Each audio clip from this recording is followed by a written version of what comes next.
ॐ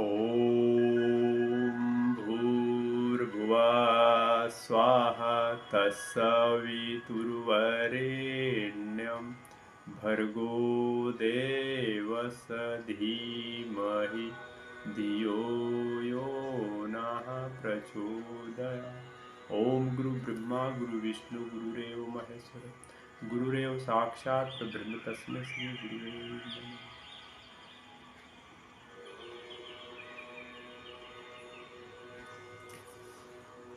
सभी भाई बहनों को मेरा प्रणाम।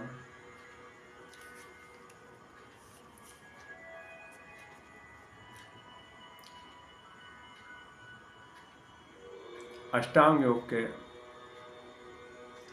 7वां भाग जो ध्यान योग का महत्वपूर्ण भाग है। ध्यान ही जीवन को महानता, श्रेष्ठता और निष्कर्षता में पतन की ओर ले जाता है। ध्यान पे किस प्रकार ध्यान दिया जाए। ध्यान अष्टांग योग के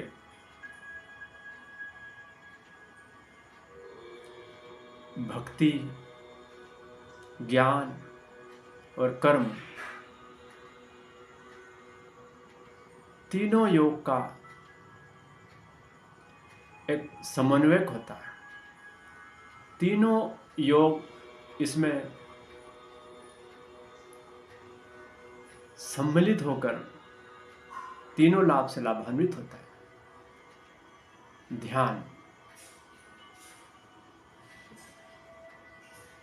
ध्यान में महात्मा नरहरि बोधसार में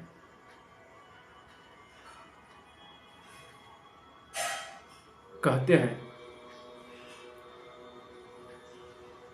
कि शिष्यों के द्वारा ध्यान में दो प्रकार की भ्रांतियां बताते हैं।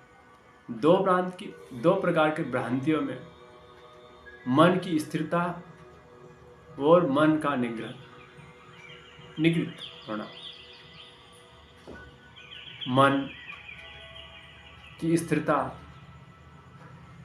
और निगृत एकाग्रता में भिन्नता है। इस पर महात्मा नरहरि ने बोधसार में स्पष्ट किया गया।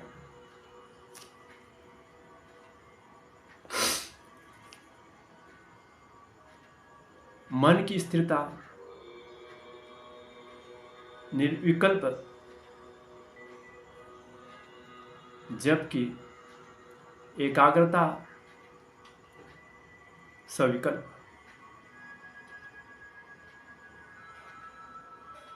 स्थिरता वो कहते हैं कि यदि 3 मिनट तक मन को यदि स्थिर कर लिया जाता तो समाधि में व्यक्ति पहुंच सकता है। जबकि एकाग्रता में मन की एकाग्रता में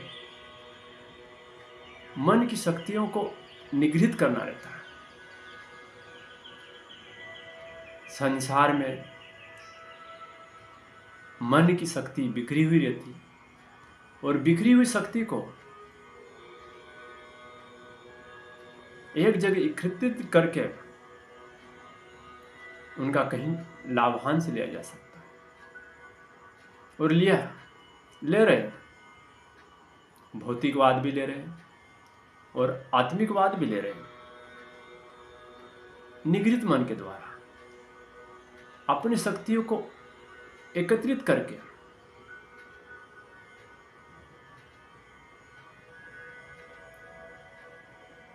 साहित्यकार, शिल्पकार, संगीतकार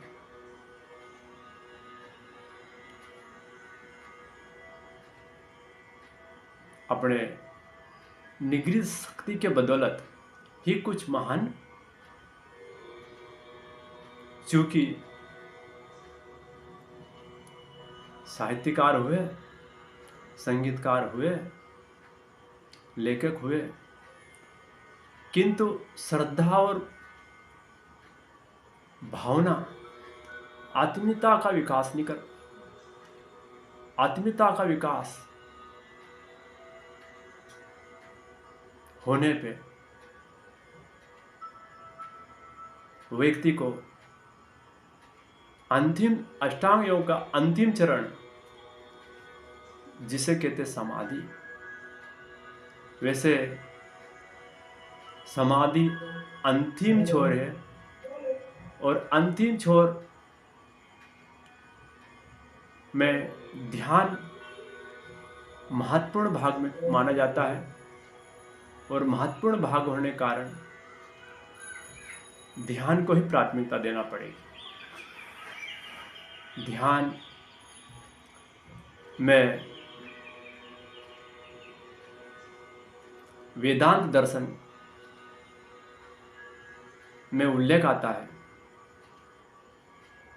कि अंतरंग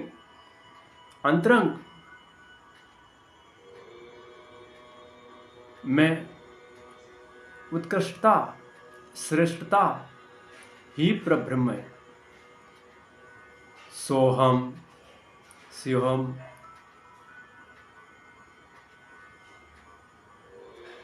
सच्चिदानंद अनंत आत्मा परब्रह्म आत्मा और परमात्मा का एकाकार मिलन एक योग आत्मा द्वैत भाव हार्ट के अद्वैत भाव में एकीकरण होना, आत्मा का परमात्मा में मिलन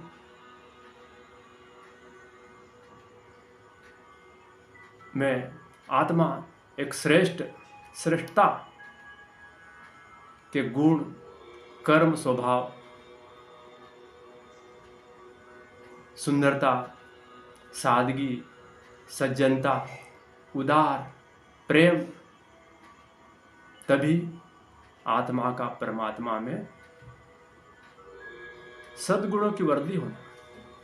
यदि हमारे मन, चित्त और अंतःकरण में गंदगी, मलिनता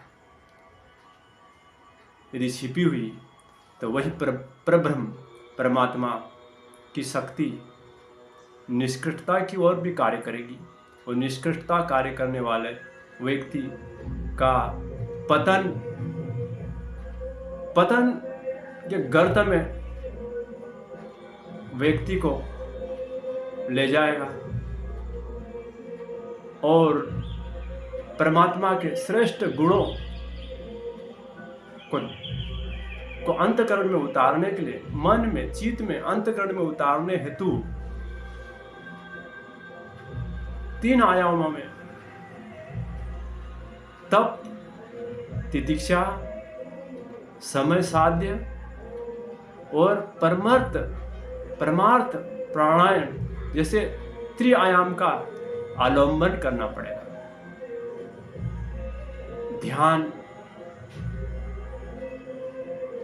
ध्यान में उत्कृष्टता, श्रेष्ठता का अवलंबन किए बिना व्यक्ति महानता को प्राप्त नहीं कर सकता।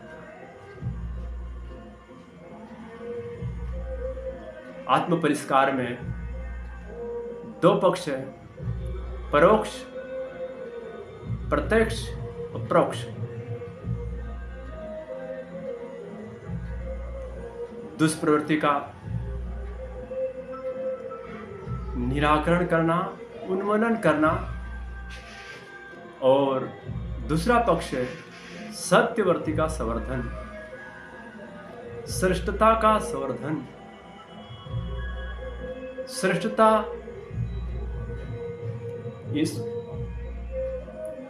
ईश्वर के श्रेष्ठ गुण है, श्रेष्ठता को धारण करें और श्रेष्ठता संसार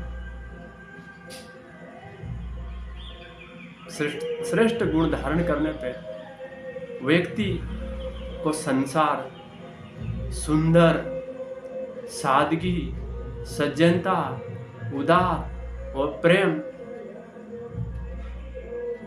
में आदान प्रदान होने लगे और आदान प्रदान होने से व्यक्ति आनंदित, प्रफुल्लित, हर स्थिति में स्वर्गीय वातावरण बना लेगा। दुख हो या सुख हो, लाभ हो या हानि हो, जिस व्यक्ति ने आत्म परिष्कृत कर लिया, शोधन कर लिया, सत्वर्ती का संवर्धन कर लिया, वह व्यक्ति किसी भी परिस्थिति में विचलित नहीं होगा। वह व्यक्ति हर स्थिति में आनंद, प्रफुल्लित और मस्त रहने वाला व्यक्ति ही स्वर्गीय सुख का आनंद ले रहा है। इसी को कहते हैं स्वर्ग। ग्रंथों में आता, महात्मा लोग कहते हैं कि स्वर्ग, गुरुदेव ने स्पष्ट कर दिया कि स्वर्गीय जीवन श्रेष्ठता को, आनंद को, उल्लास को, सादगी, उदारता, प्रेम से जो व्यक्ति जो जिएगा वही स्वर्ग है। मरने के बाद में स्वर्ग मिलता, ये ग्रंथों में बताते रहते हैं। चूंकि स्वर्ग मिले या नहीं मिले, पर व्यक्ति यदि आत्म परिष्कार कर लेगा तो उसका जीते जी स्वर्गीय वातावरण में उसको स्वर्ग मिल गया। ये गुरुदेव कह रहे हैं। भाई बहनों, आत्मा को या परमात्मा को न आँख से देखा जाता, न छुआ जाता।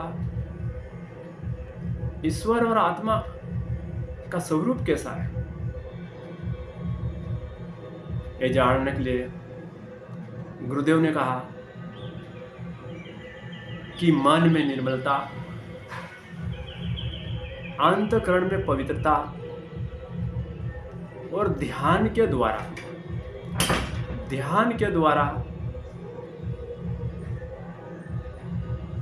ही उसको देखा जाएगा।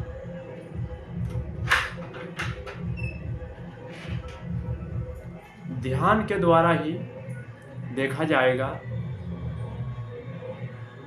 आत्मा और परमात्मा को देखना हो तो मन को निर्मल, अंतःकरण को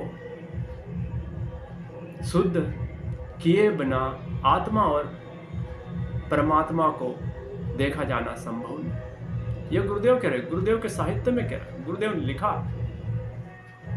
स्वर्ग क्या है, आत्मा क्या है, परमात्मा क्या है। भाई बहनों, मन को स्थिरता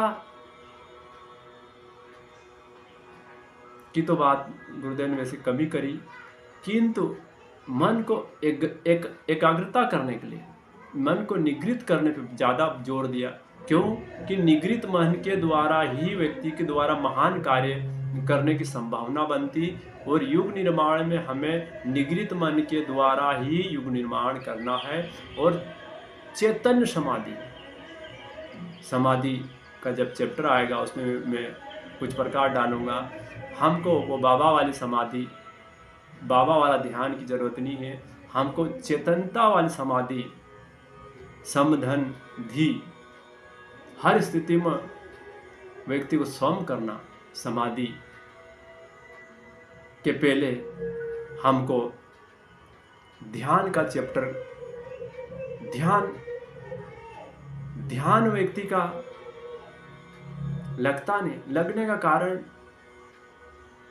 कि अष्टांग योग के 7 भाग के बारे में हम जान नहीं पाए और 7 भाग में ध्यान एक पूर्णता के लगभग रहता, वो उसको कहते उत्तरार्ध, ये पूर्वार्ध, और समाधि को कहते उत्तरार्ध। ध्यान में ही सब कुछ छिपा हुआ, और ध्यान व्यक्ति का लगने की संभावना तभी बनेगी कि व्यक्ति स्वाध्याय करे, चिंतन करे, मनन करे और अपने मन को स्वाध्याय, चिंतन और सत्संग के महासागर में डुबा के रखे, तो ही हमारा मन निगृत होगा, और निगृत मन के द्वारा हम महान कार्य करने में संभावना बढ़ेगी। भाई बहनों, हमारे जीवन की उपयोगिता तभी होगी जब हम किसी प्रकार का कोई महान कार्य करने में समर्थ हो जाए। हमारे गुरु ने हमसे आह्वान किया कि प्रत्यक्ष कार्य के लिए प्रत्यक्ष शरीर की जरूरत पड़ेगी।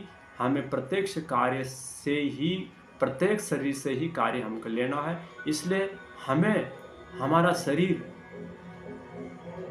हमारे गुरु के लिए, हमारे समाज के लिए, हमारे राष्ट्र के लिए समर्पित हो। इसी भावना के साथ व्यक्ति को ध्यान, कर्म को प्राथमिकता दे।